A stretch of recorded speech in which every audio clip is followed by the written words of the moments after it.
So in Dungeons & Dragons, anytime we roll the dice, as a player, as the DM, there is a chance for something interesting to happen. You've just leveled up your character, roll for hit points.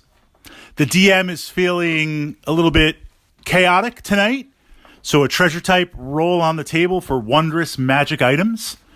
You know the best items are stacked high. If you roll an 80 or higher, or a 90 or higher, it's just absolute jackpot. You're a fighter. You've been fighting 3, 4, 5 rounds. You've got 7 hit points left. You've been kind of keeping track of the ogre. The ogre has to have 5 or 6 or 7 hit points left. It's going to come down to this roll because you have initiative first, and then the ogre is going to swing. Do you connect or not? So rolling the dice creates this idea of suspense. In D&D, it creates some tension, and we talked about this last week in building our D&D DM, Dungeons & Dragons Dungeon Master Toolkit, the idea of building tension in a good way, immersing our players into the story, pulling them into the story, pulling them in as avatars on the table of their characters, and keeping them. So utilizing the dice as a tool.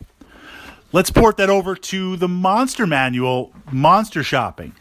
Now, yes, the staples of every campaign, orcs and goblins, but what about monsters that do a little bit more than damage? Monsters that are going to affect the party, potentially. And how can we utilize that to create tension? 2 great examples, and they follow the same type of attack. Saving throws. Look at monsters that, as a secondary type of attack, because all monsters do damage, force the players to make a saving throw. Now, all saving throws aren't equal. It's going to depend on possibly some magic items, the character's race, the character's class, and of course, the level. But at a lower level, 2 interesting monsters that I often like to throw at the party, carrion crawlers and gelatinous cubes. Just throw the jelly cube in there. In addition to attacking, they cause potential paralysis.